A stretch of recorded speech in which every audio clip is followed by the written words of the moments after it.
પોલીસે એનો હમ. ખુલાસો આપ્યો કે અમે વ્યક્તિને પકડવાનો હતો એટલા માટે અમે એનું નામ એક્સ પાડ્યું છે, અમે નામ જી. જાહેર કરતા નથી. તો તમે આ બે વકીલોને પકડી, આ વકીલો તો ક્યાંય ભાગી નહોતા જવા, બરાબર છે, એ હમ. કાયદાકીય મદદ માટે ત્યાં ગયા હતા. અને ઈ દુષ્કર્મ અતરાઈ ગયા પછી ગયા હતા.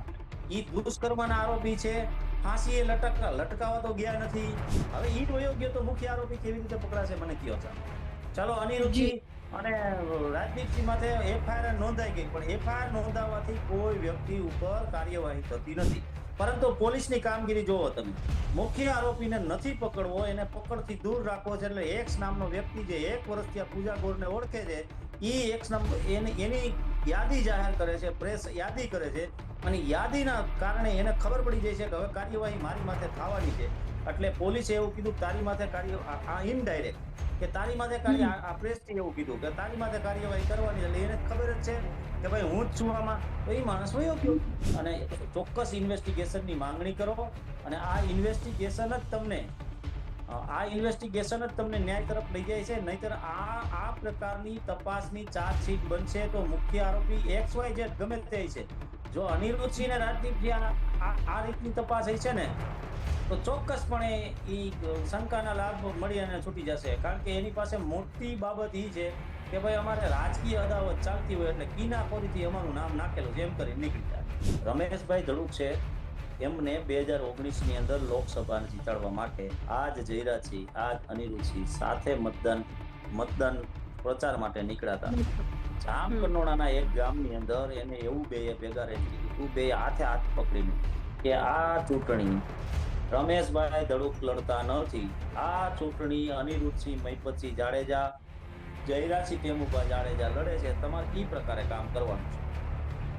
જી. બીજું એમના ફાધર મહિપતસિંહ, જેને ભારતીય જનતા પાર્ટીથી આખી જિંદગી દૂરી બનાવીને રાખી હતી, ઈ મહિપતસિંહે એવું કીધું, પ્રેસ કોન્ફરન્સ બોલાવીને કે હું મહિપતસિંહ ભાવુભા જાડેજા રીબડા, હું મારા 2 લાખ કાર્યકર્તાઓ સાથે રમેશભાઈ ધડુકના સમર્થનમાં એને માનદાન ને મતદાન સાથે હું ભારતીય જનતા પાર્ટીના હાથ મજબૂત કરવાની આજની જાહેરાત કરું છું. આપ મીડિયાએ પણ આ બાબતે ઘણી બધી આપનો સમય ફાળવ્યો છે. હું આપનો સૌનો આભાર માનું છું. અને આ બાબતે હવે બેન ડિબેટ કદાચ મને ઉચિત લાગતી નથી કરવી. ખરેખર એક બેશરમ જેવી બાબત થાય છે કે એકની એક વાત કેટલા વખત કરવી.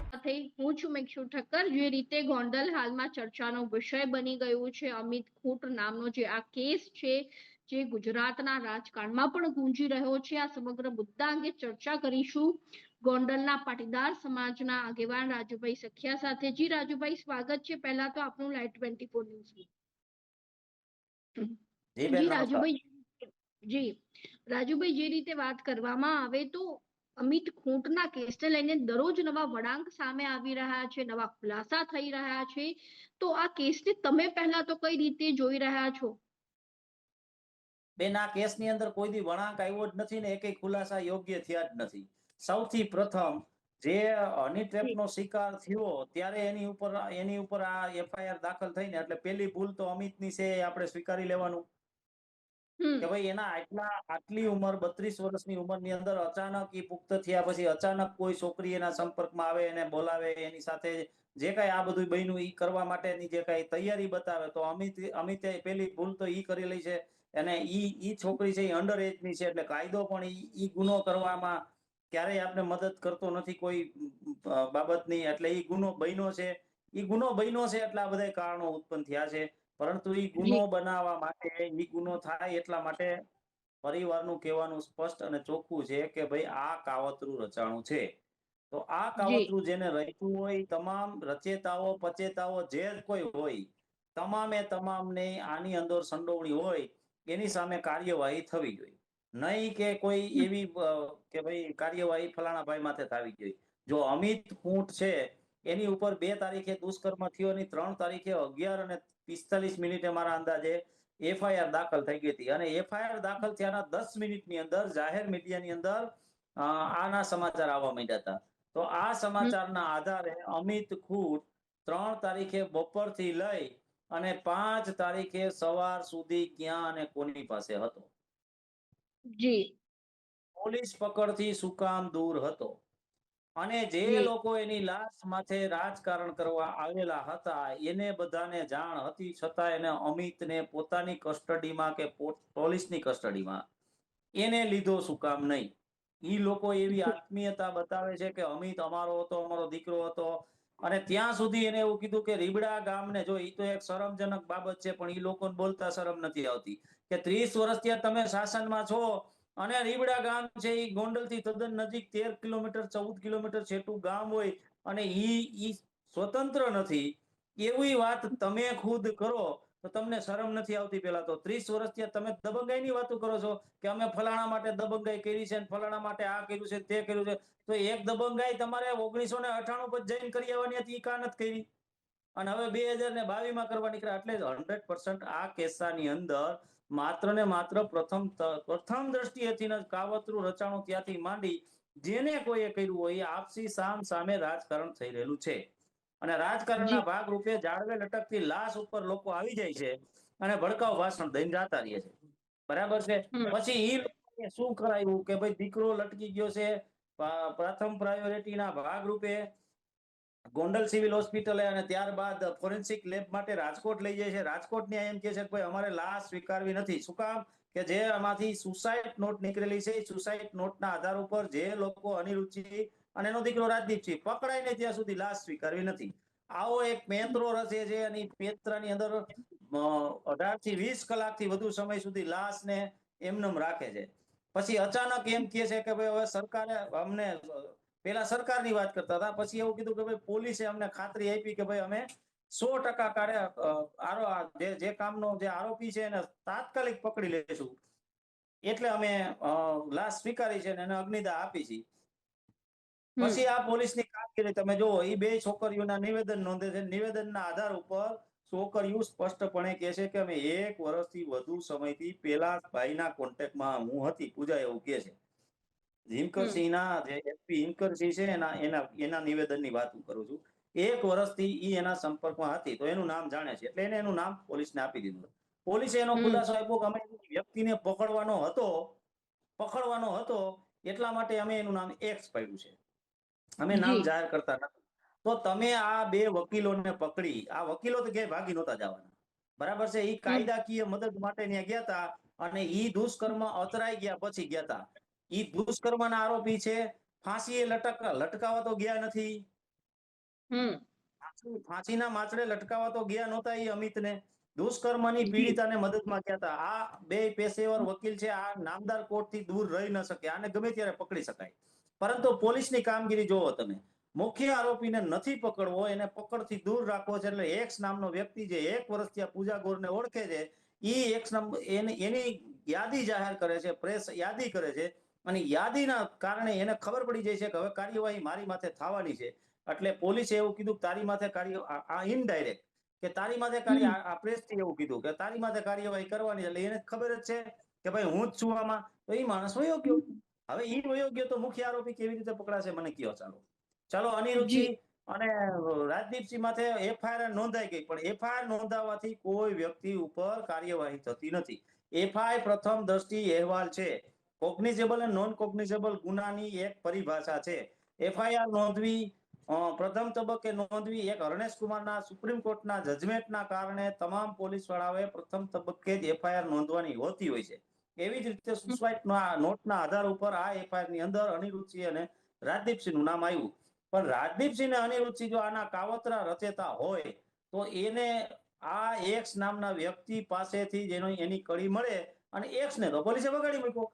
એટલે ક્યાંક ને ક્યાંક પોલીસ આ લોકોને સાચો ગુનેગાર ન પકડાય, જે આ પીડિતાના પરિવારને ન્યાય ન મળે, ભોગ બનનારના પરિવારને ન્યાય ન મળે, જે મૃતક જનારના, એટલા માટે આખે આખું તમે જો પોલીસની કામગીરી આ પ્રકારની છે. એટલે આ સીધું દેખાય છે કે આ પોલીસ સ્થાનિક પોલીસ રાજકીય દાબ દબાણથી કામગીરી કરી શકે તેવી સ્થિતિમાં નથી. એટલા માટે પરિવારને આપના માધ્યમથી હું કહું છું કે તમે નામદાર ગુજરાત હાઈકોર્ટના દ્વાર પણ ખુલ્લા છે, ડીજીપી, ગૃહ વિભાગ અને રાજ્યપાલ શ્રી પણ છે, એને તમે તમારી વાત કરો અને ચોક્કસ ઇન્વેસ્ટિગેશનની માંગણી કરો અને આ ઇન્વેસ્ટિગેશન જ તમને આ ઇન્વેસ્ટિગેશન જ તમને ન્યાય તરફ લઈ જાય છે. નહીતર આ પ્રકારની તપાસની ચાર્જશીટ બનશે તો મુખ્ય આરોપી XYZ ગમે તે છે, જો અનિરુદ્ધસિંહ અને રાજદીપસિંહ આ રીતની તપાસ છે ને,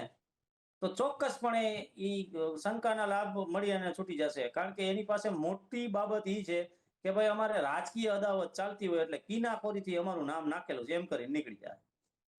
જી રાજુભાઈ, તમે જે રીતની વાત કરી કે પીડિતનો જે પણ પરિવાર છે તેમને આગળ વધવું જોઈએ, તેમજ તપાસ માટે વધુ માંગ પણ કરવી જોઈએ, પરંતુ જે રીતે વાત કરવામાં આવે તો ગોંડલમાં ઘણા સમયથી કાયદો અને વ્યવસ્થા કથળેલી સ્થિતિમાં છે અને આપણા જે ગૃહમંત્રી હર્ષભાઈ સંઘવી છે તે 100 કલાકનું અલ્ટિમેટમ આપે છે કે અસામાજિક તત્વો હોય તો તેને દૂર કરો, ગુંડા તત્વોને દૂર કરો, પરંતુ ગોંડલમાં તો ક્યારે કોઈ કાર્યવાહી થતી જ નથી. બેન, ગોંડલની અંદર કાર્યવાહી નહીં થાય કારણ કે ગુંડા તત્વો છે ને ઈ પ્રકારના તત્વો છે, એ પોષક તત્વો બની ગયા છે. કારણ કે ભારતીય જનતા પાર્ટીને આજુબાજુના તાલુકા જિલ્લાની અંદર બેઠકો લેવા માટે આ બંને તત્વોની જે પૌષ્ટિકતા છે ને એના કારણે એને મળે છે. કારણ કે એની પાસે અસામાજિક તત્વોનો એવડો મોટો 5-5 હજાર માણસનો જમાવડો છે. એ જમાવડો લઈને એ લોકો બૂથ ઉપર જઈને એની કામગીરી કરશે ને ભાઈ, ભારતીય જનતા પાર્ટીના બે લોકોની જરૂર છે. એ જે સ્થિતિમાં રહેવા માંગે એ સ્થિતિમાં એના માટે શિરોમાન્ય છે. એટલે ગોંડલની અંદર જે કાયદાની જે દ્રષ્ટિકોણથી જે વાતો થાય છે ગૃહ વિભાગની અંદર, એ ગોંડલમાં લાગુ નહીં પડે. ગોંડલના ગેરકાનૂની ધંધા બંધ નહીં થાય. ગોંડલની અંદર જે પ્રકારે ભ્રષ્ટાચાર થઈ ગયો છે એ બંધ નહીં થાય. ગોંડલની ક્યારેય જીએસટી નું કૌભાંડ બંધ નહીં થાય. ગોંડલ LDO ના પેલા જે ચોરી થાય છે બનાવવાનું વેચવાનું, ઈ ક્યારેય બંધ નહીં થાય. ગોંડલના ડબ્બા બંધ નહીં થાય. ગોંડલની અંદર જે સટ્ટા છે એ બંધ નહીં થાય. ગોંડલનું અંદર જે કઈ ડ્રગ્સ થી માંડીને તમામ જે દ્રવકો વેચે છે, દારૂ બારૂ, એ બધી વસ્તુઓ એમાંથી કોઈ વસ્તુ બંધ થાય. આ હકીકત છે. એટલા માટે મારી આપના માધ્યમથી સરકારને એક વિનંતી છે કે ગોંડલની અંદર તમે અસક્ષમ હો તો ગોંડલને ભારત દેશના અલગ રાજ્યનો દરજ્જો આપી દો, અલગ દેશનો દરજ્જો આપી દો. તમને યોગ્ય લાગે એ કરો. એના રાજા જયરાસિંહને બનાવી દો, એના ગૃહ વિભાગ જે હોય એ ગણેશને આપી દો, બીજું બીજા ત્રીજાને આપી દો. આ રાજ્યની અંદર જેને પોસાશે એ રહેશે, નહીં પોસાય એ હિજરત કરી જાય. આ સ્થિતિ સુધી આ ગોંડલ પહોંચાડી દીધું આ લોકોએ. એટલે એટલા હદ સુધીની ગુંડાગર્દી વધી ગઈ છે રાજુભાઈ. બિલકુલ, બિલકુલ. જી પોલીસને મેં જી અગાઉ પણ કીધું હતું કે પોલીસને પોતાની કામગીરી માટે એને એમ હોય કે અમે કઈક કામગીરી કરીએ, ખાલી કાળા કાચ હટાવી દેખાડે, ગાડીઓમાં નંબર જી લગાડીને દેખાડે. ખાલી આ પ્રાથમિક કામ છે ને. સવારે ઉભા રહીએ બપોરે 1000 ગાડીઓનો પ્રોગ્રેસ થાય ને. જી 2 દિવસનું કામ છે, કરી બતાવે. જી રાજુભાઈ, મારો બીજો પ્રશ્ન એ છે કે જ્યારે અમિત ખૂટ નો કેસ જે ચર્ચાનો વિષય બની ગયો છે, પરંતુ શું આ અમિત ખૂટ કેસ એટલા માટે રચવામાં આવ્યો છે કે રાજકુમાર જાટ કેસને દબાવવામાં આવે? શું લાગી રહ્યું છે આ મુદ્દાને લઈને? બિલકુલ બેન, કુદરતી રીતે ક્યાંક ને ક્યાંક મુદ્દા એટલા બધા છે ગોંડલની અંદર કે એક મુદ્દો હજી પૂર્ણ નથી થતો તો બીજા મુદ્દા આવી જાય છે. પણ આવું તો ન કહી શકીએ કે ભાઈ આને દબાવવા માટે આ પ્રકરણ બન્યું. ખરેખર કુદરતી રીતે આવા પ્રકરણો બનતા રહે છે. કારણ કે કોઈને કાયદાની ડર જ નથી. જુઓ બેન, કે ભાઈ ભોગ બનનાર પીડિતા કોઈ એડવોકેટને પોતે પોલીસ ફરિયાદ ન લેતી હોય, 2 તારીખના દુષ્કર્મની ફરિયાદ 3 તારીખે બપોર સુધી ન લેવાની, તો સ્વાભાવિક કાયદાકીય મદદ માટે કોઈને બોલાવે ને, તો કાયદાકીય મદદ માટે જે ધારાશાસ્ત્રીને બોલાવે છે એ ધારાશાસ્ત્રી આમાં આરોપી થઈ જાય છે. હવે આમાં કાયદાની ધારાશાસ્ત્રી મતલબ એક વકીલ એટલે એક એવી સારી વ્યક્તિ છે કે જે ભારત દેશના બંધારણ અને કાયદાની કાયમીને માટે નામદાર કોર્ટની સમક્ષ સમીક્ષા કરી અને પ્રજાજનોને ન્યાય અપાવતો વ્યક્તિ હોય તો એ સર્વશ્રેષ્ઠ છે. એ વકીલ છે. આપણા બાબા સાહેબ આંબેડકર, સરદાર વલ્લભભાઈ પટેલ, ગાંધીજી, જવાહરલાલ નહેરુ, આ બધા એડવોકેટ હતા ને. તો આ એડવોકેટની જે ભૂમિકા છે એ ભૂમિકા ઉપર પણ એક આરોપિત સવાલ ઉઠાવે છે આ લોકો. તો પછી આમાં કોણ, તમે પૂછો કે ભાઈ આ કોણ કે કરશે, કોણ પીડિતાને વારે કોણ જાય? જી પીડિતા અંદર જ હતી. હમ જી રાજુભાઈ, બીજો પ્રશ્ન એ છે કે જે રીતે પાટીદાર સમાજનો યુવક અમિત ખૂટ, જે ખરેખર એક રાજકારણનો ભોગ જ બન્યો કહી શકાય, તો શું આ પાટીદાર સમાજના યુવક અમિત ખૂટ નામના યુવકને બચાવવા માટે, તેને ન્યાય અપાવવા માટે, એ પીડિત જે પરિવાર છે તેને ન્યાય અપાવવા માટે શું પાટીદાર સમાજના આગેવાનો જિગીશા પટેલ હોય કે અલ્પેશભાઈ કથિરિયા હોય ગોંડલ આવશે? શું લાગી રહ્યું છે? બેસ્ટ સવાલ કર્યો બેન તમે. આ સવાલ ઉપર હું તમને કહું કે એક વ્યક્તિ રીબડાની શાંતિ 2022 થી દોડે છે. ગોવિંદભાઈ સકપરિયા નામના વ્યક્તિ છે. ઈ માણસ 22 સુધી ક્યાંય કોઈ દિવસ રીબડાની બાબતમાં ચર્ચા કરતા નથી. રીબડાની આ વ્યવસ્થા જે પ્રકારની બતાવે છે એ વ્યવસ્થા હતી ક્યાંક ને ક્યાંક, અને છે પણ જે હતી એની જ છે હજી. ઈ વ્યવસ્થાને પડકારતી ક્યાંય પણ ગૃહ સચિવમાં, વિભાગમાં, કોઈ પણ મંત્રી, મુખ્યમંત્રી કે કોઈ પણ જગ્યાએ પોતે કલેક્ટરમાં ક્યાંય પણ, એટલે ક્યાંય આ 2022 પહેલા એક પણ કાગળનું ચોથિયું તેને દીધેલું નથી. આ સ્વાભાવિક રીતે આ ભાઈ અચાનક ક્યાંકથી આવી જાય છે.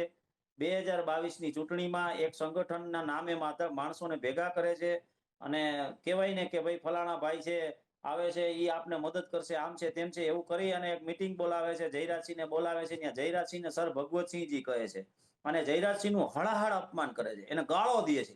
કેવી ગાળો કે 30 વર્ષથી જે માણસનું શાસન છે અને દબંગગીરી, એમ કહે છે કે અમે દબંગગીરી પ્રજા માટે દબંગગીરી કરી છે, એવા દબંગગીરી કરનારા, દાવા કરનારા માણસોને ગાળો દઈને એમ કહે છે કે અમારું રીબડા આજ આઝાદ થયું, 1946 માં ભારત આઝાદ થયું. આવી ગાળો દે છે, છતાંય માણસો એને તાલી પાડે છે. અને પેલો માણસ જેને સત્તાની લાલચ છે એને સ્વીકારે છે. કારણ કે રાજકીય માણસોનું કેવું હોય, મત અને માન બે બહુ મહત્વનું હોય. એટલે મત મળે ત્યાં, માન મળે ત્યાં ચાલતા જ જતા હોય, એટલે એને બીજું કઈ દેખાય નહીં. એટલે એ લોકો લલકારે ને પડકારે ને આ દરમિયાન કોકને એમ લાગે કે હમણાં ગેંગ ઓવર થઈ જાય, કોઈ કોઈ લાફોય મારતું નથી. ને તમે જોવો તો હજારો પોલીસ વાળાના ધાડા ઉપડી જાય ને ત્યાં આવી જાય ને પછી પાછા પોલીસ વાળા 90% પોલીસ વાળા અનિરુદ્ધસિંહને ગુનો કરતા અટકાવવાના હતા. અનિરુદ્ધસિંહની વાડીએ તો એ બધા ખાતા પીતા હોય બેઠા હોય. લ્યો હવે આ તંત્રને ક્યાં કામે લગાડે છે આ લોકો. તમે જો એવું જ પાછું સંજય સોલંકી માં થયું, એવું જ આ અલ્પેશભાઈ કથિરીમાં. એટલે સરકાર સંજ્ઞાન જ નથી લેતી કે ભાઈ આ તંત્રને શું કેટલું નુકસાન થાય છે. બીજું એક તમારા માધ્યમથી કહું બેન, જયરાજસિંહને સુપ્રીમ કોર્ટે એવું કીધું હતું કે તમને અમે અપીલના જામીન આપી, પણ તમારે ગુજરાત રાજ્યની હદમાં જવાનું નથી. અમારા જયરાજસિંહે ગુજરાત રાજ્યની હદ નહીં, એનું ઘરમાં જ રહ્યા છે. એટલે કાયદાની બાબતમાં કોઈ દિવસ અનુસરણ કરેલ નથી. એ જગ જાહેર વાત છે અને એ બાબતે મેં સુપ્રીમ કોર્ટ સુધી ધ્યાન દોરેલું હતું. પણ નીચે અહીંયા કે લોકલ લોકો, જેમ અલ્પેશ કથિરિયા વખતે કેમ લોકો આવી ગયા હતા, એ મેન્યુપ્લેટ કરેલા લોકો એ નિવેદન આપ્યા ના ના ના જયરાજસિંહ અમે ઘરે જઈ છીએ દરરોજ ને ક્યાંય હોતા નથી. પણ આખા ગોંડલને ખબર છે કે જયરાજસિંહ ગોંડલ મૂકી ક્યાંય ગયા નથી. એટલે આવી રીતે આ લોકો કાયદાને, એવી જ રીતે અનિરુદ્ધસિંહ છે, કાયદાને આ કહેવત અમારે તો ગોંડલમાં કહેવાતી કે ભાઈ કાયદો રીબડા વાયદું કરે છે. આવું કહેતા અમને વડીલો કે ભાઈ મૂકો ને વાત, કાયદો રીબડા વાયદું કરે. અને હકીકત તમે જુઓ કે કાલે 2 દિવસ પહેલા એક ડીજીપી ને પત્ર લખ્યો હતો. હા સમજો કાલે પેલું આવેદન કાલે આપ્યું ને, કાલે આવેદન આપ્યું તો પરમ દિવસે એક આ પત્ર લખ્યો હતો. એ પત્રની ડીજીપી સાહેબને અને ગૃહ સચિવને એને પત્ર લખ્યો હતો. એને એવું કીધું હતું કે અહીંયા કે ચુસ્ત બંદોબસ્ત આપો. કારણ કે અહીંયા કે ચુસ્ત બંદોબસ્ત એટલા માટે આપવો પડશે કે અહીંયા ફલાણા ભાઈ અહીંયા આવવાના છે અને એ લોકો અહીંયા ગામને હેરાન કરશે, ના કરશે, તે કરશે. એટલે પોલીસ વાળા આવ્યા. મેં તો નજીકથી જઈને જોયું કે ભાઈ આ બધું જોઈશ તો હું તમારી સામે કહીશ ને. એટલે હું ત્યાં રીબડા જઈને જોઈ આવ્યો કે ભાઈ પોલીસની ગાડીઓ, મહિલા પોલીસ ને પુરુષ પોલીસ ને એ બધા થોડાક પડ્યા હતા અને 90% પોલીસ તો અનિરુદ્ધસિંહની વાડીએ ચા પાણી નાસ્તો કરતા હતા.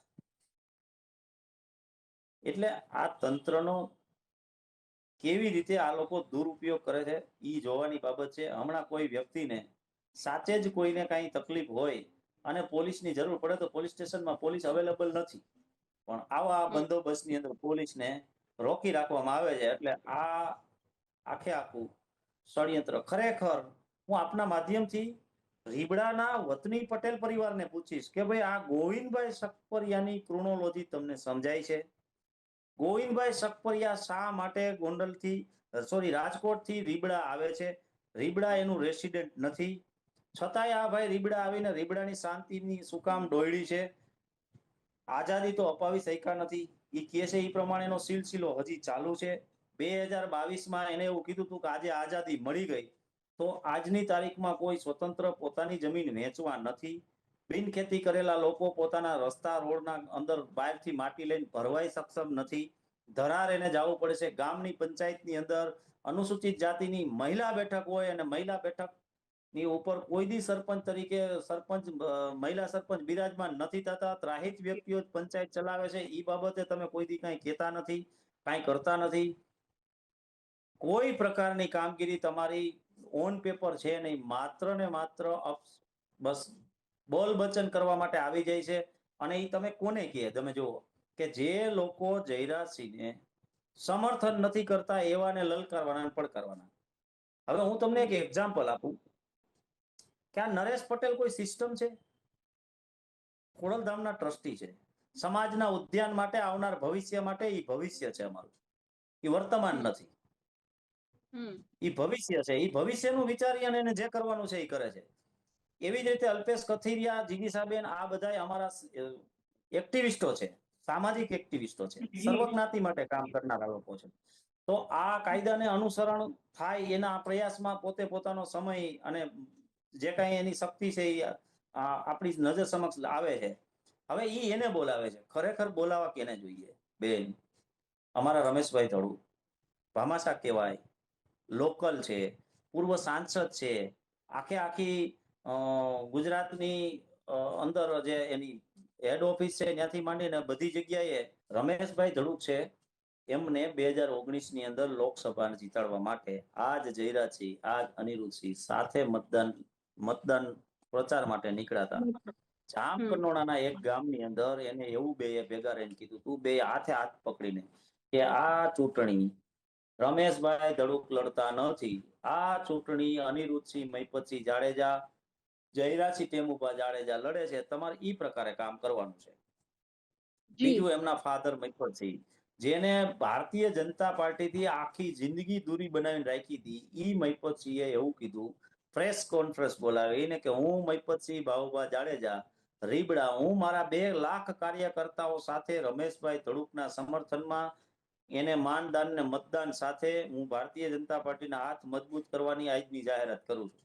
તો આ લોકો રમેશભાઈ જો મહિપતસિંહ જમીન પડાવી લેતા હતા તોય રમેશભાઈ પાસે જવાનો વિકલ્પ હતો, કારણ કે રમેશભાઈ કઈક મહામહિમ હશે એના માટે કામ કરવા નીકળી ગયા. રમેશભાઈ તો કઈક હશે તો જ એના માટે કામ કરવા નીકળ્યા ને. મહિપતસિંહ નીકળ્યા, જયરાજસિંહ નીકળ્યા, અનિરુદ્ધસિંહ નીકળ્યા, બધા નીકળ્યા અને ભેળા થઈને નીકળ્યા. હવે એને નથી કેતા અને આ બીજાને કીધા રાખે. હવે એને રીબડાની આઝાદી નથી તો એ આઝાદીનો ઉત્સવ મનાવવામાં રમેશ ધડુકને લઈને જવાય કે ખાલી અમારો જે ગણેશ છે, તાજેતરનો થાતું છોકરો છે, એને લઈને જવાય? અને રીબડાનો કોઈ પ્રશ્ન હોય તો રમેશભાઈ પ્રાયોરિટીમાં રહીએ કે જેના માટે આ લોકોએ કામ કર્યું છે, જેના નિયંત્રણમાં છે. હું તો એવું કહું છું કે આ રમેશ ધડુકના નિયંત્રણમાં છે, અનિરુદ્ધસિંહ, જયરાજસિંહ, આ બધા એના નિયંત્રણમાં. નકર કામે ન લાગે. આ કોઈનું કામ કરે? આ લોકો આ કરતા હતા. તમે જો આ બનેલો ઇતિહાસ છે. તો રમેશભાઈ ધડુક જ કઈક છે તો એને ઓલામ શું કામ બોલે? એટલે આ ગોવિંદભાઈ સકપરિયાની ક્રોનોલોજી સમજવાની જરૂર છે. ગામને, પરિવારને, બધાને સમજવાની કે આ માણસ ખરેખર કરવા શું માંગે છે. મારી આપના માધ્યમથી વિનંતી છે કે પરિવારજનો આંખો ખુલી રાખો, રાજકીય ભોગ ન બનો અને તમારે ન્યાયની લડાઈ લડવી પડશે. ન્યાયની લડાઈ માટે તમારા માટે નામદાર ગુજરાત હાઈકોર્ટના દ્વાર પણ ખુલ્લા છે. ગુજરાતના ઉચ્ચ અધિકારો, ડીજીપી છે, ગૃહ સચિવ છે, ગૃહમંત્રી છે, રાજ્યપાલ શ્રી છે, આ બધાના સંપર્કમાં રહ્યો. એની પાસે રજૂઆત કરો, અરજી કરો, ન્યાયિક તપાસ એસઆઈટી ની માંગ કરો અથવા સીબીઆઈ ની માંગ કરો અને આની અંદર એક્સ થી માંડી અને વાય ઝેડ સુધી પહોંચો.